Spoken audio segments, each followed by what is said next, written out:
Welcome to WhiskyCast, cask strength conversation featuring news and interviews from the world of whiskey. I'm Mark Gillespie, and this is episode number 952 for May 29th, 2022. Coming up in a few minutes. You guys ever get tempted to check it along the way to see how it's doing? Sure, but we're not allowed. That's the only good thing is we're not allowed. Otherwise, you get back, it'd be like an Andy Griffith episode or Cannonball Run or something. You get back and it'd be like, wait a minute, there's no way 3/4 of it evaporated. Country music's Brad Paisley is best known for his songs, of course, but he's also a whiskey geek just like you and me. The second release of his American Highway Reserve Bourbon is out now, and we'll talk music and whiskey with Brad Paisley on this week's WhiskyCast In-Depth. I'll also have the What I'm Tasting This Week department, your voice, and on Behind the Label. There's some depth to it that I think lacks from any other spirit. You know, I mean, what do you compare a whiskey to? Nothing else has that kind of depth and character. And I think that word depth is really physically manifested in the way that this mirror envelops you, this mirrored surface. So it really amplifies, the experience of sitting and sipping whiskey. The news is next on this week's WhiskyCast. And now, a message from Robin Redbreast.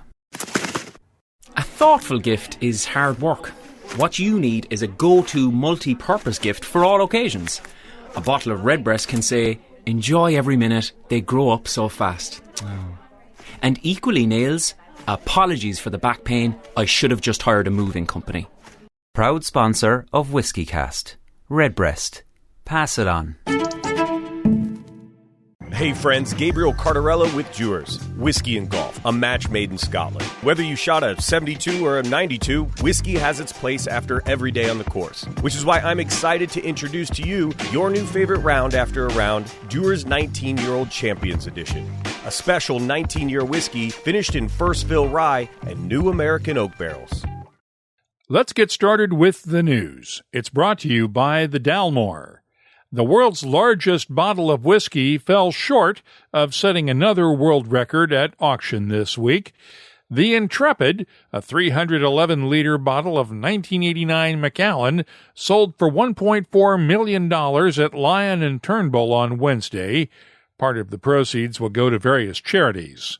While that bottle is recognized as the largest bottle of whiskey ever made, it fell more than $300,000 short of breaking the record for the most expensive single bottle of whiskey ever sold at auction. That remains the $1.8 million paid for a bottle of the Macallan Fine and Rare 1926 at Sotheby's back in 2019. Distillers around Europe are nervously watching the ongoing crisis in Ukraine. That's because Ukrainian farmers are busy fighting off the Russian invasion instead of working in their fields. Ukraine is traditionally one of Europe's largest grain-producing countries, and maltsters usually source a lot of their raw barley from Ukraine. With shortages expected to increase as the war goes on, look for barley prices to rise in the coming months, and the shortage of grain might make it harder for distillers to meet their production targets for the year.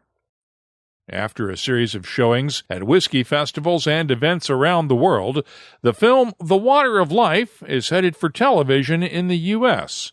PBS stations around the U.S. will be showing it during June, though, as the film's director Greg Swartz told us Friday night on the Happy Hour Live webcast, there is no set time to tune in. Because PBS is, a collection of individual stations, they each have their opportunity to choose their own screening times. And so we're on a variety of different times. So people have to check their local listings throughout the month of June. But the targeted date is June 19 for Father's Day. But there's a lot of different networks that have picked a lot of different times.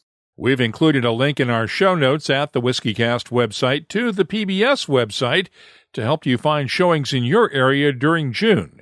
Plans are for the film to also stream over the next year on the PBS app, with more streaming services to come online later this summer. In other news, Ireland's Waterford distillery is the latest Irish distillery to open its doors to tourists on a regular basis. The distillery has been offering limited tours by appointment for some time, but the pandemic forced founder Mark Rainier to delay regular tours until now. For 2 years, we've just not been able to welcome anybody to the distillery. So it's a great, great pleasure to finally open those gates and let people come and see what we're doing. And as you know, there's a lot to see. There's a lot for us to communicate and share with people. So yeah, we're very, very pleased. It's like it's been delayed. And it feels right now, that we can open the doors and let people come. Waterford will offer 2 guided tours each day. More from Waterford Distillery next time around. Meanwhile, Walsh Whisky is celebrating the 100th anniversary of James Joyce's classic Ulysses with a commemorative edition of Writer's Tear's Copperpot. I spotted it the other day at Dublin Airport more than a week ahead of its scheduled release. It features a specially designed label with a drawing of Sweeney's Pharmacy, one of the places James Joyce was known to frequent for a dram in Dublin. Joyce fans will be celebrating the centenary on June 16th. That's the day spotlighted in Ulysses. Wyoming Whiskey is out with its second annual National Parks Edition bourbon. This one celebrates the 150th anniversary of Yellowstone National Park.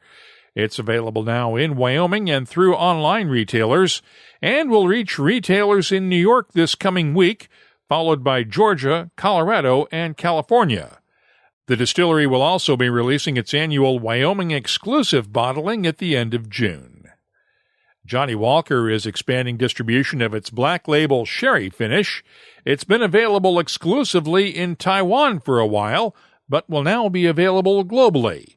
It takes the traditional Johnnie Walker Black Label blend and finishes it in sherry-seasoned casks.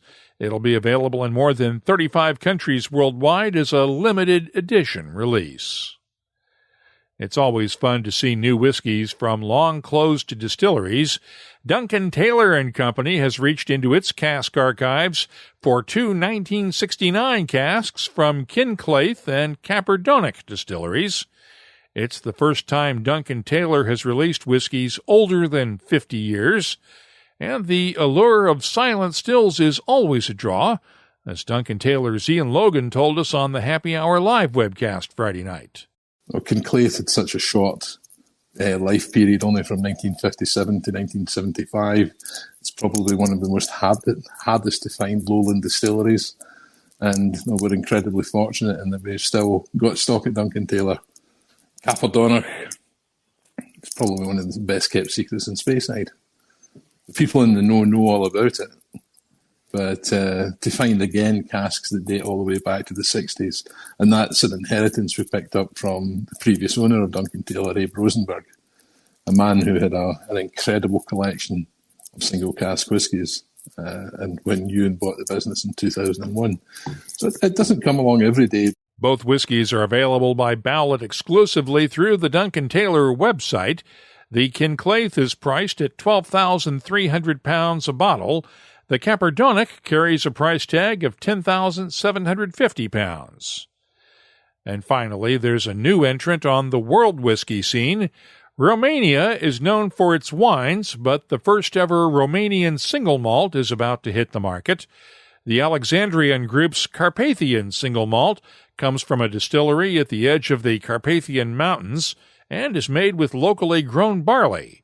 The initial releases are about 4.5 years old, according to master distiller Alan Anderson. It's very, very temperate in Romania, so long summers, very warm, cold winters and very short, so that accelerates the maturation. And some of these whiskies that we presented in Washington, they are matured in a basement, a crama, so it's kept relatively cool, but it's still a higher temperature than Scotland or Ireland.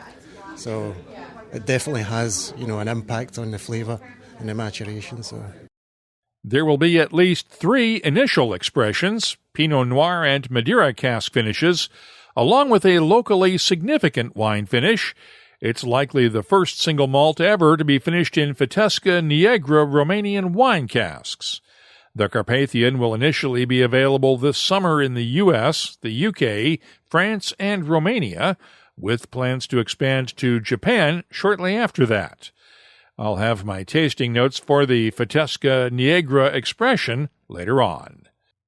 You can keep up with the latest whiskey news all week long at the WhiskyCast website and on our social media timelines. The news is brought to you by the Dalmore. Hello, Richard Patterson here, Master Distiller, Master Blender for the Dalmore. You know, whenever the team and I are in the world sharing our exceptional single malt, we like to keep in touch with Mark Gillespie and the latest news from WhiskyCast.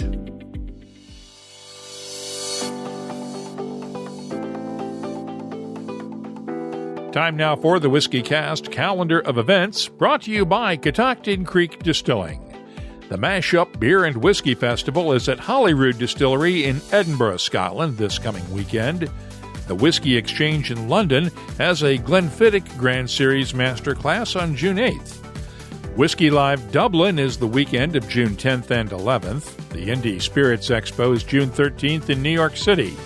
Whiskey Live Brisbane is June 17th and 18th. And the Erin Malt and Music Festival runs from June 24th through the 26th in Lacranza, Scotland. We keep the calendar of events at whiskycast.com updated with events as we get word of them. So if you're responsible for organizing a whiskey event, please let us know about it, and we'll be glad to add it to the searchable calendar on the website. The calendar of events is brought to you by Catoctin Creek Distilling, makers of the Virginia Rye Whiskey. You'll find their Roundstone Rye at fine whiskey shops in 26 U.S. states and 3 continents, and online, too. Visit the new buyvirginiarye.com site for more details, and please drink responsibly. Dewar's Champions Edition 19-year was produced in partnership with the USGA by Master Blender Stephanie McLeod for the 122nd U.S. Open to commemorate the site at Brookline where American Francis Ouimet won the legendary 19th U.S. Open in 1913, sparking a golf boom in the United States. Prior to bottling, this limited edition 19-year whiskey goes through Dewar's time-honored double-aging process and then takes things up a notch by being finished in new American oak barrels and first-fill rye casks. The result? Well, a Scotch whiskey that is as rich and complex as the great game of golf. Dewar's 19 years about celebrating those days on the links, bonding with friends and family, forging new friendships, and hopefully keeping on the short stuff and out of the cabbage. This whiskey honors the U.S. Open's mantra of from many, one. From many barrels, one truly championship whiskey. WhiskyCast In-Depth is brought to you by Mortlach and the Classic Malts lineup. Whiskey and music of all kinds go together, but there are just some kinds of music that naturally resonate with a good dram. Now, country music may not be your personal cup of tea, but Brad Paisley has entertained millions of people around the world with his songs over the years. 2 years ago, he took a trailer full of bourbon on tour with his band around the U.S. in a collaboration with Bardstown Bourbon Company. And that led to the first release last year of American Highway Reserve Bourbon. Last summer, he did it again, and Route 2 of American Highway Reserve is out now. I talked with Brad Paisley on a Zoom call this week. Welcome to WhiskyCast. Thank you for joining us, Brad. I am thrilled to do this. This is it's a lot of fun for me to talk about this subject. It's such a different world for me. How did you get into bourbon in the first place? Before you started making your own stuff with Bardstown Bourbon Company, how did you get into it? Well, let's see. We have an old farmhouse on our farm in Tennessee that is a really cool like secondary structure that we use as a recording studio and guest house. And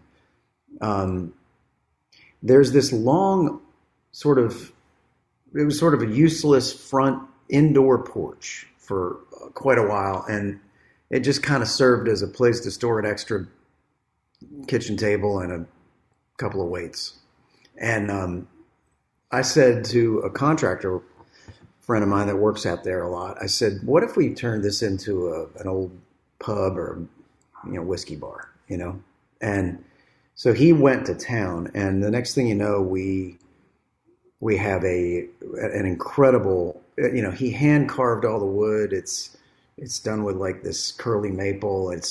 He made the bar from scratch, handmade, and then I just started collecting, and I started, it's a great way to utilize the fact that in a person in my position, when you tour around the country, oftentimes promoters and friends and you name it want to buy you something or give you a gift or say, hey, welcome to our town. And it's a lot of fun to go into a place and they now know it's like, hey, give me a bottle of something and we'll stick it in the bar. Very cool. Do you ever stop the tour bus and do these dusty bottle searches just to see what you can find? Every city. I mean, I if I have time in a city, I always ask what is the best whiskey like store or place to get spirits around here. And, oftentimes there's something. There's in these towns, sometimes you luck at it in a place where whiskey isn't as popular, and other times you're in a place where it is, and they've got what, some things. And it all comes down to whether or not there's anyone in the town that appreciates the stuff. And it's getting harder to do. That's for sure. A lot of people tend to stop off, and I know I pull off the highway and hit those dusty bottle searches myself every once in a while, trying to find something. We have scored on a lot of stuff over the years that exact way. I mean, we've gone to, Canada's great that way. There's things in Canada and Europe when we tour. We're touring Europe in July, and I always look over there because there's just those things you can't get. And a lot of companies, sometimes their best stuff is reserved for overseas somehow. I mean, I know like some of the Blantons are really great that we've gotten over there, some of the gold label and green label. And then there's, I'm the type of person that sometimes the tour, I don't decide necessarily what cities we play or what countries, but when I see something pop up like I would be thrilled if I saw Japan pop up right now, because I feel like everything from Four Roses to, they all have things that you can't get here that they send to Japan, and it'd be like, oh, cool, we'll definitely buy a few things over there. Do you drink anything else besides bourbon? Do you drink scotches, Canadian whiskeys, other stuff? I sort of did the deep dive when we got the bar done. It was a lot of fun to have a space that's a lot of fun, that has a great vibe, that we got a couple of TVs right behind the bar. You can watch multiple games at the same time.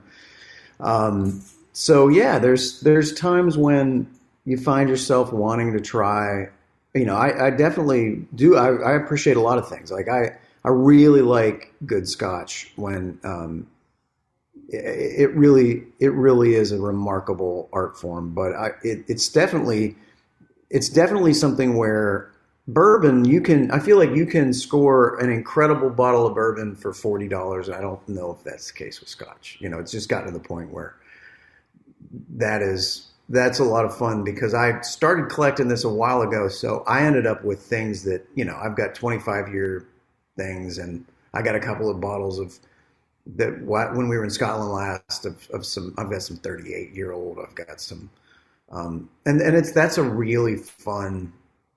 That's a fun. What would you call it? It's a fun sort of deep dive. Maybe like that's a fun science experiment when you go into that world a little bit, because that's a whole nother level. I mean, bourbons don't age that well. They can't do 40-year bourbons. It just would be terrible. And the fact that Scotch can be that old and get better and better is a pretty wild thing. Let's talk about your partnership with Bardstown Bourbon Company. What's new about the second release of American Highway Reserve? A lot is new about it. We took the same model and learned from that. What's fun about this brand for me is that it reminds me of, it reminds me of a good acoustic guitar in that you can't make a blanket statement about, like, I like all, like, you can't say I like all Martin D28s, because what year are we talking about? They changed, and the wood was different, and they had batches that were similar, but then there were, you know, from 1946 to 1947, they changed quite a bit. You know what I mean? For that kind of guitar. Oh, my wife just walked in. Hi, how are you? Good. Good. I'm doing a whiskey Zoom if you want to add your 2 cents. Oh, hello. I like whiskey. How you doing? Good. How are you? Oh, okay. What do you think when he decided he wanted to have his own bourbon brand? Well, I thought it'd probably wind up being a lot cheaper if we, you know. It's cheaper for my habit to get it, to own it. If he just makes his own as opposed to having to go buy it. It's also delicious. It hasn't helped because I still buy the stuff, and now I have this other stuff as well. So, but you know, what were we talking about? We were talking about the you were talking about batches. Martin D28 guitars. Yeah, so our bourbon's a lot like that in that every voyage or tour, we're going to call them, like this is tour 2, they call it, or route 2. Yeah. Every time this thing takes its journey, it is going to be different. It's really, and there's no way around that. And in that sense, it kind of reminds me of the old days of collecting, you know, the SBC codes on the back of Star Wars figures. It's like, collect all 4. You want to try every batch. It's, you know, there's going to be a consistency to the blend. The blend that goes out on the road is going to be similar. But we also have the ability to, the thing that truly ties it all in together is the fact that it goes on this journey. And that does something to it that's intangible, that kind of glues all these together. I feel like in this case, we ended up with a whole sort of different batch of, like, there's a few different things in this. Some of what went down the road was what went down last time, and then there's some little secret things that we stuck in this time that aged it different. And this batch to me blooms in a way that I really didn't expect. And we learned from the first trip. We learned the notes we loved are there, and then we enhanced those. I have not had a chance to try the second batch yet, but I was really impressed with the first one. Thank you. And Dan Calloway at Bardstown Bourbon was very complimentary of your nosing and blending skills. I'm nosy. How'd you learn to nose whiskey? Oh, I'm teasing. You know, when you build a bar, you start to. It's like anything. What do you like? And I like that. There's a thing that happens when a bourbon has been in a glass. If for a few minutes, this caramel thing that not all of them get, but that was really important to me. I don't know what I would say the percentage of the experience the smell is to a bourbon, but it's a high percentage of the experience in my mind. The finish is another. You know, it's almost like the most fleeting aspect of. Hold on one second. Hey, Kim. Hello. Sorry. It's okay. Dogs are going nuts. If I was at home, my dog would be going nuts right now too. So it's okay. I don't know what the percentage is of the experience that's the nose, but it's the high one, because I think that it's almost like what hits your palate, what hits your tongue, is the quickest of the experience. But the nose is there the whole time, and the finish is there. If it's a good finish, that's a big key. And the thing about this Route 2 that we just did, there is a finish aspect to this that's really interesting.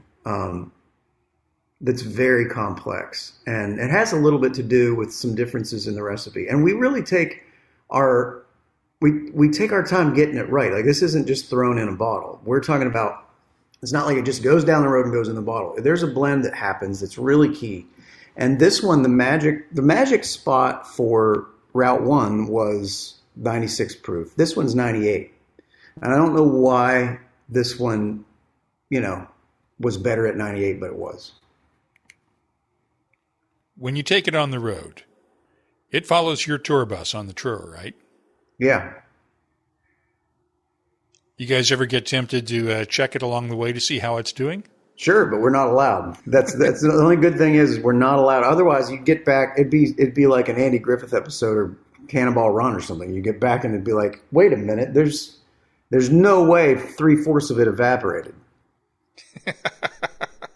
So we're actually, it's padlocked. It's basically bonded that way. So there's no, the temptation. You walk by that thing and know there's bourbon in it, though. Trust me. I mean, it's a sweet smelling trailer. And it's not marked, right? No, it's marked. It says it down the side of it. Do you ever get folks trying to pull over and say, hey, can we try some? Well, I'm waiting on the masked bandits to try to, hijack the stagecoach. You talk about it following my tour down the road. It doesn't have to be my tour.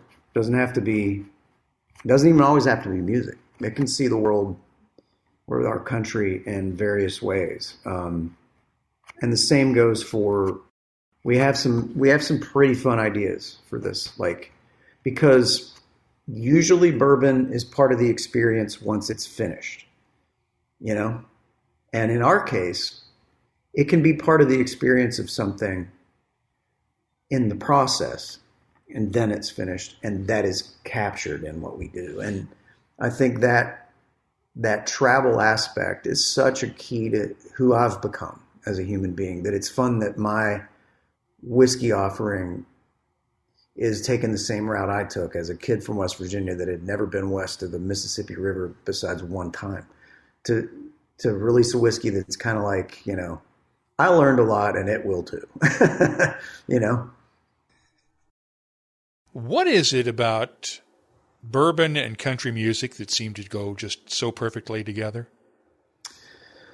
Well, I think let's go back to the acoustic guitar analogy. I mean, the hills of Appalachia give birth to this type of music that evolves over the years, but really is born from that thing that came over from Ireland and Scotland, that sort of Celtic music became the fiddles and mandolins and acoustic guitars and banjos. They took it's not a big leap to go from Irish music to, or Scottish to Appalachian music. And then you see that evolve into this thing that becomes hillbilly twangy country, and the same thing I think could be said for whiskey. And they started taking corn and doing their thing. And we all know the legend of the wedding and it going down the Mississippi to a wedding in New Orleans is supposedly how it was born. I'd love to know how accurate that is, but the fact that it goes on a journey, it ages it, changes the color. I love that mythology, if it's true. And the idea that, this art form was born sort of simultaneously to that. This music that comes from the countryside and the mountains of Kentucky and West Virginia and Tennessee and that whole area. And so I think there's obviously the roots run deep between the two things. And then there's the fact that you talk about pairing, musically speaking, there's something about bourbon with bluegrass or country music that feels right, in the same way that, a margarita when you're listening to a steel drum band or down in Mexico with tequila, that feels right. So it's like they pair up. And there's a lot of similarities with the music in terms of the harmony of the flavors and the aromas and things like that, aren't there? Yeah, for sure. And I think that, when you think about how your senses play into, we were just talking about the fact that the nose is important, the finish is important, the mouthfeel is important, but then you add audio to that and visual sensory, and that that entails somebody making music that somehow enhances the experience. It's a really fun thing to think about how they do pair up. And again, I make that acoustic guitar analogy a lot, but when you think about the fact that American oak does what it does to this, and no two oak boards are alike, no two barrels are alike, and in terms of perfection, they're not all going to be the same. And the same with, a blend goes in, and you can control all of that you want, but in the end, this whiskey we're making is about the journey it takes, and it's about the experiences it has. And there's probably something intangible to seeing a large portion of the United States and sitting outside a venue where people are playing music. Who knows what all that does, but there is an aspect to that that's intangible, that's captured forever, almost in the way that they say if you put a record needle on a piece of pottery, supposedly some of the audio is recorded in that pottery. I've heard that before, that you can actually hear something that was happening while that was spinning. It's the same principle of how they make a record. You got to think the bourbon going down the road and going to all these concerts is different than it would have been. What do you still want to learn about whiskey? I'd love to know more as to why. I mean, knowing why is the first step to replicating something. But I think that no matter how much we know, they can study this all they want. They could look at it at its molecular structure and figure out what does the vibration of a highway do to a bourbon, and what does I'm wearing a Jefferson's Oceans cap right here. Trey is a good friend of mine, and that's another example that goes out on that boat. And who's to say? I mean, it started out on a great white research vessel that's tagging great white sharks, and what does that do? But I think in the end, what's really fun about bourbon is there's always going to be magic we can't explain, and that's the same with music, because you can tell me all you want that here's why the vibrations in these pitches sound good to the ear, but meanwhile, the same person armed with the same knowledge would not write a good song. You know what I'm saying? There's a magic involved. A computer can't write a song. Not yet. You can record one on a computer, but you can't get the computer to create it itself. Not something that makes sense. Have you seen some of the stories they try to have a computer write? It always goes off the rails around the time. It's like the man who was the bat goes and fights the crime, and then there'll be like a word that's like, like watermelon shows up or something. And it's like, what is that in there for? They still can't quite do what we do. I've got to ask, you did the nationwide commercials with Peyton Manning. Have you done a bourbon taste-off with him and his Sweetens Cove yet? We haven't done the taste-off, but we have exchanged rivalry. I mean, there's a lot of trash talk going on between the two of us. Like I signed him a bottle of the latest release, try and beat this or whatever, as a joke. And he's very competitive, so I have to watch what I'm doing, because if I start that war, he will go to all lengths to win it.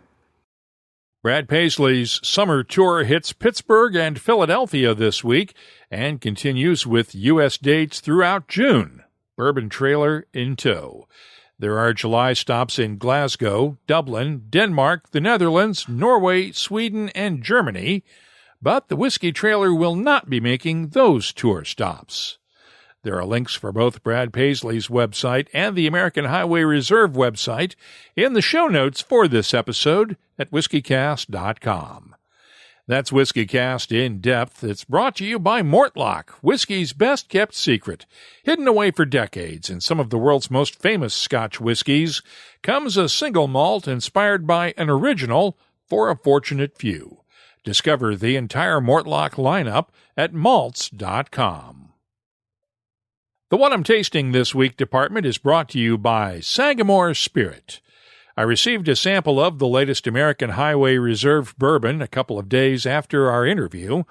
Once again, it's bottled at 49% ABV. The nose has notes of caramel, honey, vanilla, leather, apple pie, and a hint of almonds. The taste has a good balance of cinnamon, caramel apples, and toffee notes, while the finish is long with a nice consistent balance. I'm scoring the American Highway Reserve Route 2 a 93. Texas's Milam & Green Distillery is out with the second edition in its Castle Hill series of bourbons. This one is a 13-year-old bourbon that came from 26 barrels, selected by master blender Heather Green. It's bottled at 55.5% ABV, and the nose has touches of peach pie, vanilla, brown sugar, almonds, chocolate, and a soft oakiness. The taste is thick and chewy with notes of cinnamon, caramel, black cherries, tobacco, leather, and hints of honey and vanilla. The finish is long, gentle, and warm, and I'm scoring the Castle Hill Series batch number 2 from Milam & Green a 93. I'll have more tasting notes in just a minute, but first, this week's tasting notes are brought to you by Sagamore Spirit Rye Whiskey. They're reviving the tradition of Maryland-style rye at their waterfront distillery in Baltimore. Their premium canned cocktails are a refreshing, convenient option while playing a round of golf, sitting poolside, or spending a day at the beach. You can now enjoy flavors such as lemon tea fizz and honey paloma. Now available in markets across the country, you can find them at a retailer near you by visiting sagamorespirit.com/find-rye. Please drink responsibly. Heaven Hill is out with this year's second batch of Larceny barrel-proof wheated bourbon. Batch B522 is bottled at 61.9% ABV. The nose is aromatic with touches of freshly baked bread, honey, butterscotch, vanilla, and chocolate. The taste has good spicy notes of clove, cinnamon, and black pepper, complemented by honey, vanilla, butterscotch, and a soft oakiness. The finish is long with gently fading spices, and I'm scoring Larceny Barrel Proof batch number B522 a 92. Finally, let's look at one of the Carpathian single malts I mentioned during the news. The Carpathian Fontesca Neagra is finished in Romanian wine casks, and it's bottled at 46% ABV. The nose is woody with a hint of anise, stone fruits, honey, and a malty touch of barley sugar. The taste has notes of plums, apricots, raisins, subtle spices, honey, and just a hint of oak tannins. The finish, it's long with dark fruits and subtle spices. I'm scoring the Carpathian Fontesca Neagra finish a 90. The What I'm Tasting This Week department is brought to you by Sagamore Spirit. I'll be adding these tasting notes to our searchable list of more than 3,300 different whiskeys from all over the world. Check it out this week at whiskycast.com. And now, a message from Robin Redbreast. You know, dads aren't the best at dropping hints, so I'll do it on their behalf. Get him Redbreast, the world's most awarded single pot still Irish whiskey. Hint, hint. Happy Father's Day from Redbreast, proud sponsor of WhiskyCast. Let's open up the inbox now for Your Voice, presented by Scarabus Isla Single Malt Scotch Whisky. Last time around, I mentioned a tweet from @O'Hara Theorem showing WhistlePig Rye as a sponsor of the Alfa Romeo F1 team that's racing at Monaco this weekend. Was able to confirm that WhistlePig has signed on as an official team sponsor of the Alfa Romeo team this year. Jeff Kozak, the CEO, told me in an email that he's hoping to actually attend a race in person sometime this year. Tweeted the details out on Monday, and @O'Hara Theorem responded with this tweet: "Thank you so much for the quick digging, and as always, thanks for your excellent podcast." Thank you, I appreciate it. Now, I love it when you help me uncover new gems, whether it's a new distillery or independent bottler, since I don't hear about everything that's out there. Thanks to David Taylor in Australia, who sent me a photo of a whiskey in isolation release with this note: "A new independent bottling. It's a cracker. If you get a chance, you should have him on your show. He's got an amazing story. Thanks again, David. I'll check it out. If you have something you'd like to share with whiskey lovers around the world, whether it's a new distillery or bottling, a comment, or a suggestion, you can always find me on social media. Look for WhiskyCast on Twitter, Facebook, and Instagram, or you can just email me. The address is comments@whiskycast.com. Your Voice is presented by Scarabaeus, the Islay single malt from Hunter Lang & Company that celebrates all of Isla's natural gifts in one bottle. Only those who seek shall find Scarabaeus. Start your search at hunterlang.com.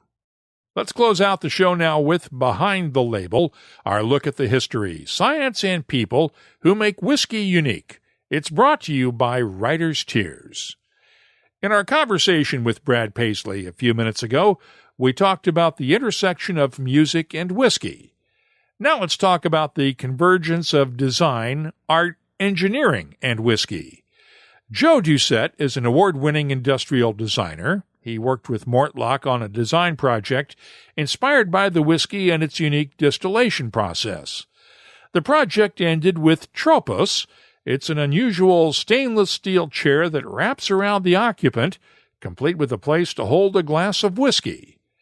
During the opening of the Sized Industrialism exhibition recently in New York City, I asked Joe Doucette to explain the process of designing the chair. You have to look for parallels, right? I mean, they are both the process of taking, a raw material and trying to transform it into something that engages people and that people, desire and gives them some type of fulfillment. And so when you follow the process of how a very fine whiskey like a Mortlach is made, you realize it's not just a linear step. It's not like you get the grain, you put it in the still, and out comes this amazing spirit. It takes a level of thought and engineering and craftsmanship, and you want to take that and then translate it into your process when you're trying to create a work of design. Something that people will also experience in the physical world. And the project that I'm tasked to make and the spirit that is intended to amplify really have to work together. So I wanted to create a bit of logic and magic that really is what is at the heart of the way of Mortlach and put it into physical form. How much Mortlach was consumed in the design of this chair? Oh, a lot. I'm shocked the forms aren't more wavy. No. I've been a huge whiskey drinker. I was turned on in my early 20s, fortunately. At first the blendeds, like everyone who's starting to get in there, and then, made my journey from the Macallans to the Lafroigs, and ended up with the in the Mortlach area now. There's some depth to it that I think lacks from any other spirit. What do you compare a whiskey to? Nothing else has that kind of depth and character. And I think that word depth is really physically manifested in the way that this mirror envelops you, this mirrored surface. So it really amplifies, the experience of sitting and sipping the whiskey. Or at least that was my intention. And, I think it's fairly successful. Let me ask you as an artist, is distilling an art or a science, or making whiskey an art or a science? Oh, it is both. And that's why, I'm a designer. And a designer is someone, we're not an artist. We can't create art. And we're not an engineer. But our products are engineered. We live in that hybrid gray space between art and science. And I think that whiskey does exactly the same thing.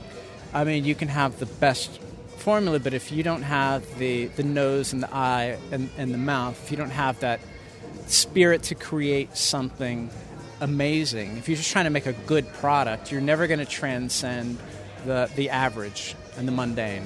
So it really is that hybrid of the two that I think, and why a program like this makes sense, because what better parallel is there to great whiskey making than design? Because we operate in that same paradigm. You'll find photos of Tropos on our social media timelines. And if there's something you'd like to see us look at on an upcoming episode, just use the contact form at whiskycast.com to get in touch with us. Behind the Label is brought to you by Writer's Tears. Writer's Tears Copper Pot, an 18th century style of premium Irish whiskey, blended from single pot still and single malt. Like yourself, it's one of life's treasured rarities, and what's rare is wonderful. Writer's Tears Copper Pot. That's all for this edition of WhiskyCast. You'll find links for the stories in this episode in our show notes at whiskycast.com. That's also where you'll find the latest whiskey news, my tasting notes, the calendar of events, the whiskey photo of the week, and, of course, a complete archive of all of our past episodes. It goes all the way back to 2005. Get in touch with us on Twitter, Instagram, and Facebook at WhiskyCast. The email address is comments@whiskycast.com. I can't think of a better way to celebrate a round of WhiskyCast or golf than with a Dewar's 19-Year-Old Champions Edition. Here's to another round, friends. Cheers. And now, a message from Robin Redbreast. Small batch. How would you describe it? It's like an Irishman's understanding of baseball. Extremely limited. Proud sponsor of WhiskyCast. Redbreast. Pass it on. WhiskyCast is a production of Cask Strength Media, copyright 2022, and comes to you from the charming, yet regrettably dry town of Haddonfield, New Jersey. I'm Mark Gillespie, reminding you that when you drink, please drink responsibly. Thanks for listening.